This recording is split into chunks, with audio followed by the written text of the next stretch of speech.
Donald Trump's brain is mush. The Congo in Africa. Many people come from the Congo. I don't know what that is, but they came from the Congo. I'm sorry, what's that? He took a cognitive exam and said he got high marks? And by the way, I took my cognitive exam as part of my physical exam, and I got the highest mark, and one of the doctors said, "Sir, I've never seen anybody get that kind of, that was the highest mark."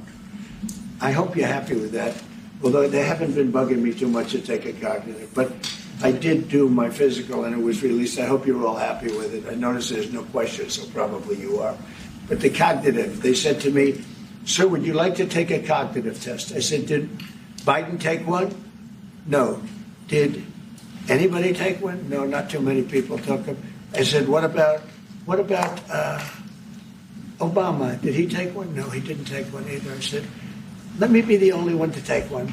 But I've actually taken them 3 times already. I like taking them because they're not too tough for me to take. All right, so while he's forgetting where countries are and babbling like a confused Yelp reviewer, he wants us to believe that he's the mental picture of presidential stability. Right. Trump's physical exam results feel like Groundhog's Day, except instead of seeing a shadow, he sees a camera and says, Person, woman, man, camera, TV. What an idiot! Oh, what a loser! Because cognitively, I don't know if you saw, but a few months ago, I took a cognitive test. My doctor gave me. I said, "Give me a cognitive test just so we can, because you know what the standards were." And I aced it.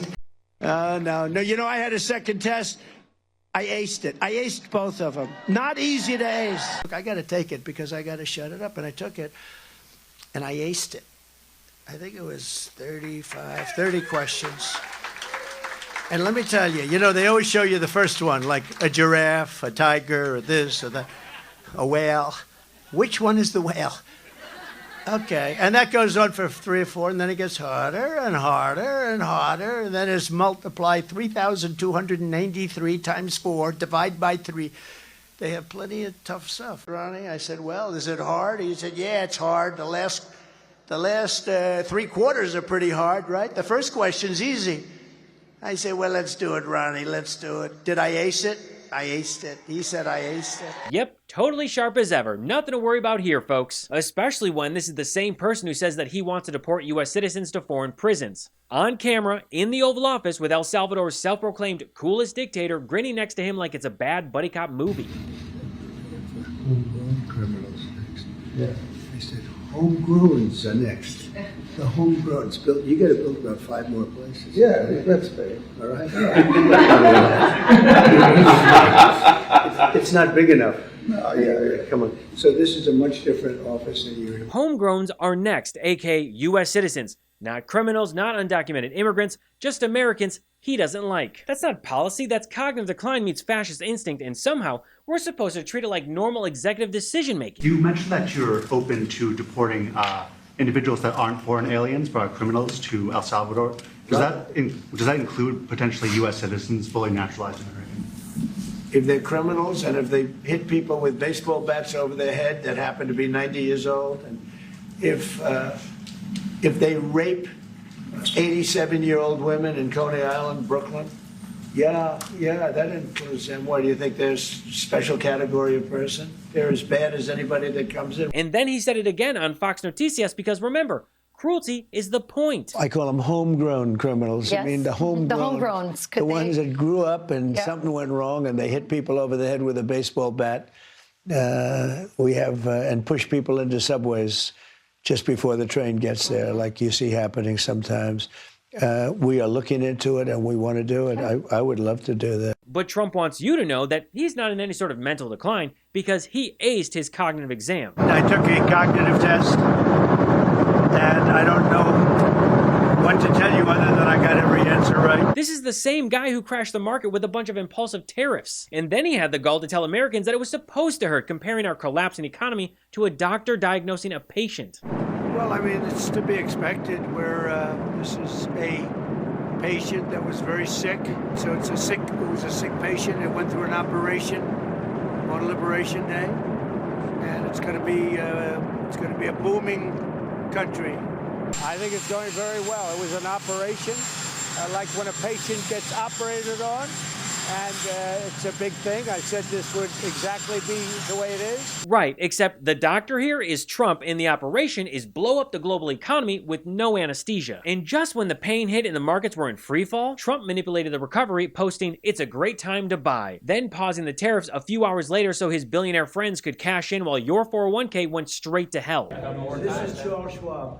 It's not just a company, it's actually an individual. And he made $2.5 billion today, and he made 900 million. That's not strategy, that's not leadership, that's market manipulation. But don't worry, he says he's mentally sharp, and according to him, a doctor said that he was the smartest they'd ever seen. Sure, Jan. And if you're wondering what this exam is that Donald Trump keeps talking about, it's called the Montreal Cognitive Assessment, or MoCA. It's a screening tool, not an IQ test or the MCATs or a Mensa audition. It's literally designed to detect signs of cognitive impairment like Alzheimer's or dementia. So when he brags about acing the test, he's not showing off his brilliance, he's exposing how little he understands of what the test is even for. I said to the doctor, it was Dr. Ronnie Jackson, I said, is there some kind of a test, an acuity test? And he said there actually is, and he named it, whatever it might be. I mean, this guy has taken the exam for years, and he still cannot remember the name. This is the same moron who forgot that he was the one who signed the USMCA trade deal in 2018. We have big deficits with Canada, like we do with all countries. I mean, I look at some of the deals made, I say, who the hell made these deals that are so bad? This guy's brain is cooked. I mean, just listen to him talk about Fed Chairman Jerome Powell. On Jerome Powell, you said that the termination of Jerome Powell cannot come fast enough. He says he won't leave even if you ask him to. Oh, he'll leave. If I ask him to, he'll be out of there. But I don't think he's doing the job. He's too late, always too late, a little slow, and I'm not happy with him. I let him know it, and if I want him out, he'll be out of there real fast, believe me. Powell says otherwise. Do you believe that the president has the power to fire or demote you, and has the Fed determined the legality of a president demoting at will any of the other governors with leadership positions? Not permitted under the law. Not what? Not permitted under the law. Trump's upset because Powell won't clean up the economic mess that he created. He wants someone to fix it, but only if they'll also lie about how it started. But the funniest part is that Trump is the one who nominated Powell. Yeah, the man he's now attacking on national TV, he gave him the job, which seems to be a running theme within Trump's first term. He hires someone, they don't pledge lifelong support, and then suddenly, they're part of the deep state. In 2016, you said that. I'm going to surround myself with only the best and most serious people. Well, I did do that, and we had tremendous, look, we had the best economy we've ever had, the world has ever seen. Your Vice President, Mike Pence, is running against you. Yeah. Your Ambassador to the United Nations, Nikki Haley, she's running against you. Your former Secretary of State, Mike Pompeo, said he's not supporting you. You mentioned National Security Advisor John Bolton. He's not supporting you either. You mentioned Attorney General Bill Barr, says you shouldn't be president again, calls you a consummate narcissist and troubled man. You recently called Barr a gutless pig. Your second defense secretary is not supporting you, called you irresponsible. This week, you and your White House called your White House Chief of Staff, John Kelly, weak and ineffective and born with a very small brain. You called your acting White House Chief of Staff, Mick Mulvaney, a born loser. You called your first Secretary of State, Rex Tillerson, dumb as a rock, and your first Defense Secretary, James Mattis, the world's most overrated general. You called your White House Press Secretary, Kayleigh Canadian, milquetoast, and multiple times you've referred to your Transportation Secretary, Elaine Chao, as Mitch McConnell's China-loving wife. So, why did you hire all of them in the first place? Because I hired 10 to 1 that were fantastic. At this point, Trump's greatest enemy isn't the government, it's his own resume, and also his brain. If you work in front of a desk like I do, I often find myself discouraged that I spent another day sitting for long periods of time. I seriously thought this would be a lasting problem until I found Uplift Desk. Uplift Desk is at the forefront of ergonomic solutions, promoting better posture and health through adjustable standing desks designed to help you live a healthier lifestyle. Plus, they have all kinds of accessories to keep you moving throughout the day, even if you work for only a few hours at your desk. I love the Bamboo Motion X board. It gets me on my feet and helps boost my energy while improving circulation. Standing while I work gives me the room to move and helps me get the creative juices flowing. Moving throughout the day helps me focus and stay productive. I'm way more alert when I'm using my standing desk, and I have more energy. A 45-degree bend in your neck can result in up to 50 pounds of gravitational force being placed on your neck muscles. The option to move while I work promotes better circulation, which can reduce all types of different health risks and repetitive strains. I love how much customization you can do with the Uplift Desk. With over 200,000 configurations available, you can design your workspace to perfectly match your style and needs, creating an environment that fuels both productivity and creativity. Make this year yours by going to upliftdesk.com/Gabe and use our code Gabe to get 4 free accessories, free day shipping, free returns, and an industry-leading 15-year warranty that covers your entire desk and an extra discount off your entire order. That's upliftdesk.com/Gabe for a special offer, and it's only available at our link. Start 2025 right. Stand, move, thrive with Uplift Desk.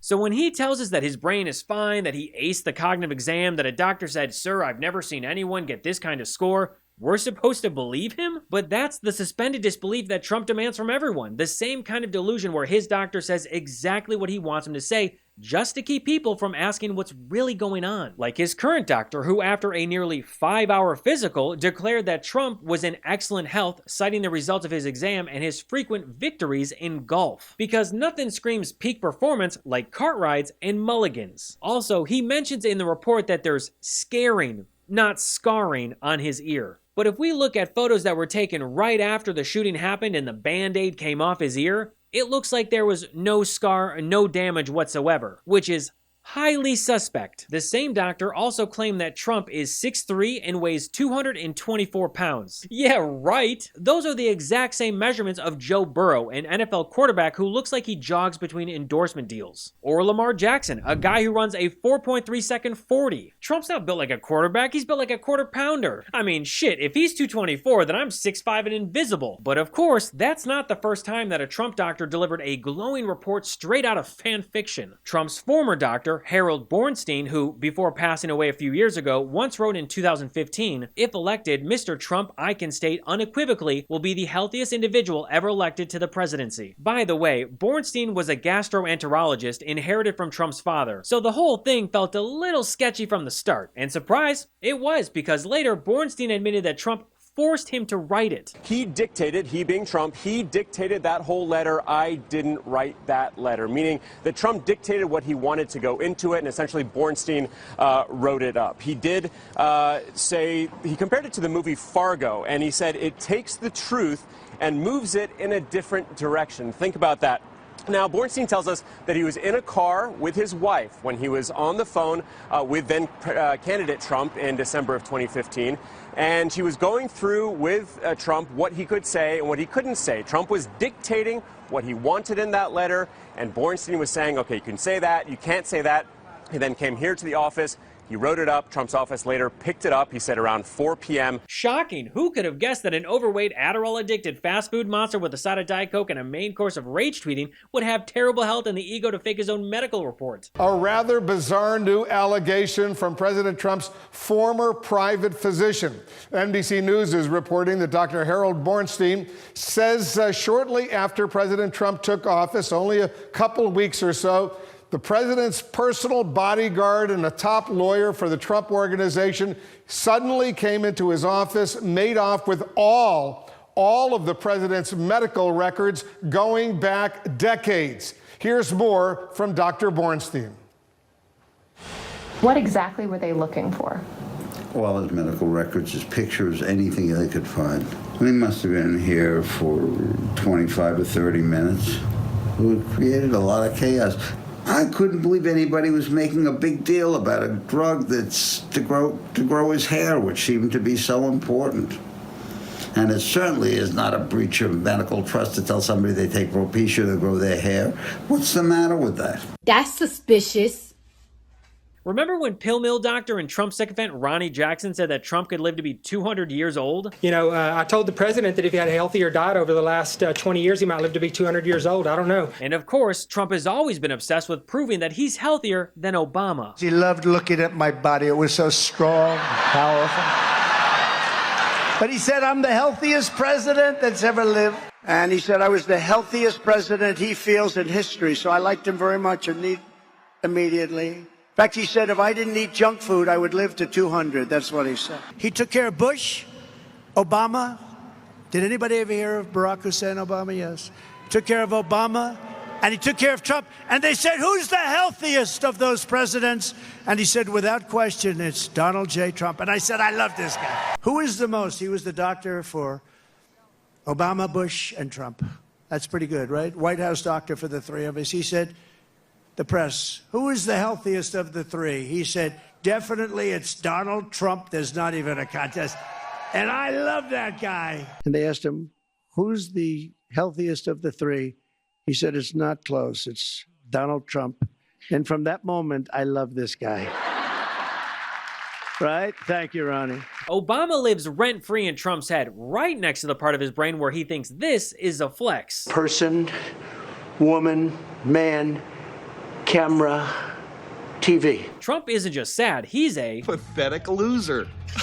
It's exactly the kind of insecure performance you'd expect from someone who needs to lie just to convince people that he's still in control. He's losing the tariff war, he's crashing the economy, and he's breaking every promise he's made since taking office, including the big one, ending the war in Ukraine. With Ukraine and Russia, I will get them to settle that war very quickly, even before I become president, as a president-elect. Ukraine and Russia, the stupidity with... I will get that negotiated and ended before I ever take office. I'll do it after the election as president-elect. I would get a settlement in 24 hours. And even now, I could solve that in 24 hours. I would fix that within 24 hours. And if I win, before I get into the office, I will have that war settled. 100% sure. If for some reason one of the two parties makes it very difficult, we're just going to say you're foolish, you're fools, you're horrible people, and we're going to just take a pass. But hopefully we won't have to do that. That's f***ing not good. Let's get real for a sec. If you're running the country, or worse, trying to do it again,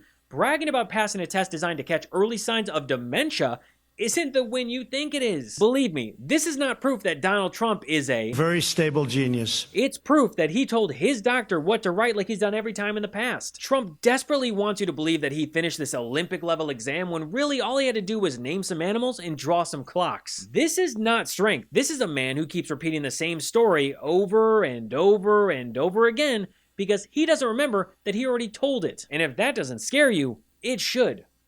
Want more What Was That? Go to whatwasthat.show to become a paid subscriber today and support independent journalism. There, you'll get exclusive episodes, deep dive breakdowns, and articles you won't find anywhere else. That's whatwasthat.show. Go check it out. Prefer to listen while you're on the go? What Was That is available on all major podcast platforms. Apple, Spotify, you name it. Until next time, I'm Gabe Sanchez, and this has been What Was That?